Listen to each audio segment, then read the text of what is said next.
Yo, what's good? It's Bonnie-tastic here. Today I want to talk about the 25 most investable species of Pokemon. This means that the majority of their cards are worth something and have a lot of interest in them.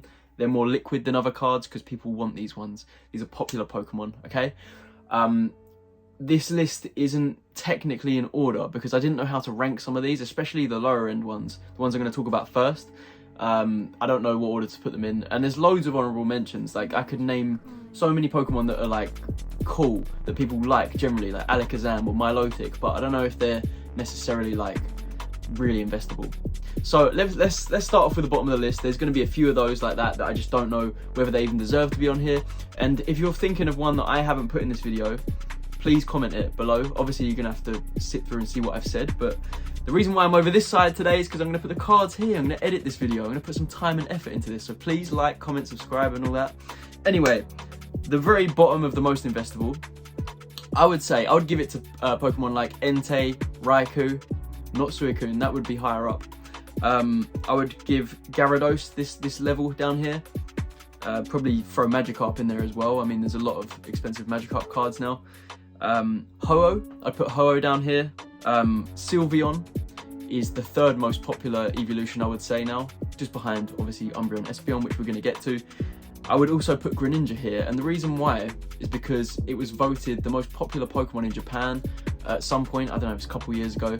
It's playable in Super Smash Bros. And I mean, look at the most recent English set, main set, Twilight Masquerade. How expensive is that Greninja EX? It's crazy, right? I do think that Pokemon will have potential in the future, you know, when the XY kids come back and they're nostalgic, it's going to be one of their goats. So anyway, that's like the very bottom. I would say going up a little bit into like a D tier, you have Deoxys. So Deoxys has quite a few expensive cards. It's a weird alien Pokemon. I love Deoxys. I don't know about you guys. I'd put Darkrai here as well. Venusaur I would put here as well. I'd say similar caliber to those two. The least popular of the three original starters. I put Groudon here as well. I think Groudon is a bit more popular than Kyogre. Maybe you could argue Kyogre could have been in the segment just before there, but otherwise I wouldn't put Kyogre on this list. Anyway, moving up a little bit, I would say Gardevoir. I'd throw Gardevoir in there to like C tier. I put Blastoise there as well. Obviously Blastoise needs no introduction. The second most popular of the original trio. I'd put Dragonite here too. I think Dragonite is one of those Pokemon that's just well loved and will always be in demand. The fossil holo for Dragonite is still to this day just stunning to look at, isn't it? Beautiful card. Stood the test of time. I'd also throw Giratina in here, and I don't think Giratina really had its day until a couple years ago. I think after the alternate art got so much hype, I think people that then looked into the older Giratina cards, and so a lot of those have gone up, and I do think Giratina is a popular Pokemon now. The cover art of Pokemon Platinum, which is by many people's opinion the best Pokemon game, at least one of the best on the DS. But yeah, that's the end of that tier. We're getting on to some really high tier Pokemon now. I would say for B tier, Eevee. I know it's weak, like most of the cards are only like 50 HP or whatever. It's not an insane, and I don't even know if there's many like really expensive Eevees, but it's just such an investable Pokemon in terms of it's so popular. It goes off in 6-7 directions, you know, into the evolutions. I'm not going to sit here and name them, you already know them. But yeah, I'd put Eevee here. I'd put Suicune here, Suicune, the other legendary dog, beast, cat, whatever the fuck you want to call it. That would go here as well, in my opinion. I feel like it's definitely more loved than the other two dogs, cats, whatever. Because, I mean, Pokemon Crystal, it got its own fucking video game. It was the mascot of that game. So, very popular Pokemon, beautiful Pokemon. I'm not a fairy. I would also put Espeon here. I think Espeon, for a while, was more popular than Umbreon, but that's sort of changed because of Umbreon. When I'm thinking about Espeon Gold Star, I'm thinking about Espeon EX from Unseen Forces. I'm thinking about Espeon VMAX. I'm thinking about, there's more, Neo Discovery. There's some beautiful Espeon cards out there. And then the highest in B tier, this one might surprise you, but I mean, it's a very consistent, popular Pokemon. I'm going to go with Snorlax. Snorlax Level X, Rocket Snorlax EX. Just Snorlax in general is just popular, you know. So even like Snorlax VMAX, the one from like S1, was it S1, S2? Early Sword and Shield. that for some reason is expensive. I'm like, why? But then I guess it is. I look at older Snorlax cards and they are typically like doing all right. I'd say Snorlax is a very popular Pokemon. You know, fat people all over the world get compared to Snorlax, and Snorlax is just, it was a main part of the original games. Like, you had to play the flute to it. I don't know, I think it's just very popular and investable. So moving on to A tier, we have 8 Pokemon left, and all of these are bangers, okay? They're all investable, they're all popular. So I'm going to go ahead and say Mewtwo is going to be the first one. And while I'm there, I might as well say Mew, because I mean, the pair of them, it's always been in debate, like which one is more popular, which one's better, which one's blah, blah, blah. People just love the pair of them. I go back and forth between which one I prefer the most. And they have so many stunning cards, so many expensive cards. I think Mew and Mewtwo deserve to be in the top 10. We're also going to throw in the other 2 dragons, Lugia and Rayquaza. I don't know whether to put... you'd probably put Rayquaza over Lugia in terms of value, but then you've got to remember stuff like first edition Neo Genesis Lugia. Like, what's that in PSA 10? I mean, it sold for a fucking like 150 USD, 150,000 USD or something ridiculous like that, didn't it?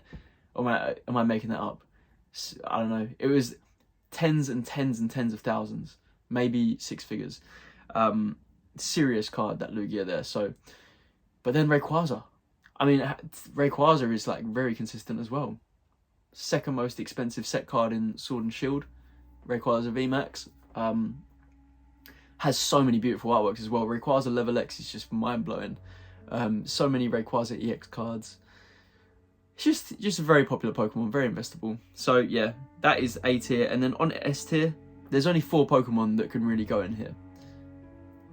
The one that most people would probably put at the bottom is what I'm going to put at the bottom is Gengar. So Gengar, I would confidently say, is the 4th most investable Pokemon, above Rayquaza and Lugia, to be honest. I'm thinking about it, like, there's a lot of expensive Gengar cards.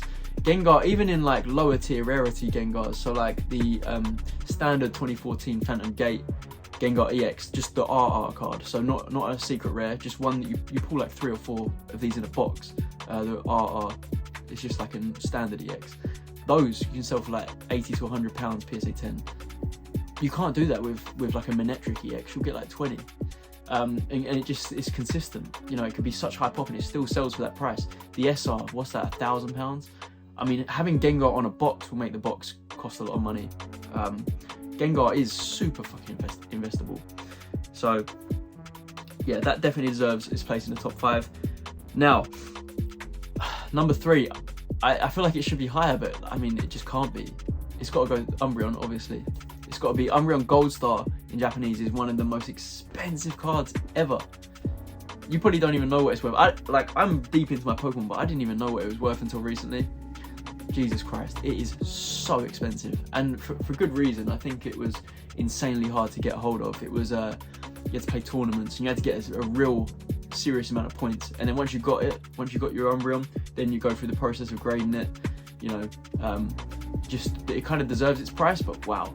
Anyway, Umbreon consistently has very expensive cards, very popular Pokemon. The most popular eeveelution, Umbreon VMAX, needs no introduction. Anyway, obviously the top 2 you already know is Pikachu and Charizard, but I'm gonna leave this up for like you guys pick what one you think is the most investable, because Pikachu and Charizard have so many cards each. They've each had so many set cards, so many promos.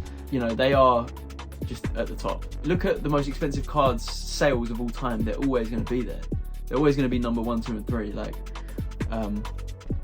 first edition base set Charizard PSA 10, boom. It's just consistently 6 figures, and it has been for the last few years. Pikachu is the face of, you know, the Pokemon Illustrator card. Like, it's literally slap dab in the middle. Just those 2 are at the very top. I mean, sure, there's like Charizard Holos, modern ones that are £20 for PSA 10 now. But we're talking about like how legendary some of the sales have been. It's kind of like just made it a very notorious, serious Pokemon. So that is my list of the top 25-ish investable Pokemon, and I'm sure I might have forgotten some. Please comment below if you think that the list is completely wrong, if you think I've missed ones out, if you think some of these don't deserve to be here, let me know. But I just thought that'd be interesting, because everyone knows the top 3 of Umbreon, Pikachu and Charizard, but you know, try and spread it a bit further. Go further back, see what else is also like quite popular and investable. And all of the names I mentioned in this video, right, it doesn't mean you can go out and just buy a bunch of these cards that have this Pokemon on them and you're going to make money. Like, that's not what I'm getting at. I'm just saying these Pokemon are so popular that they do often have cards that are worth a lot of money. That's what I'm getting at. Okay, thank you for watching. I love you. I'll see you soon.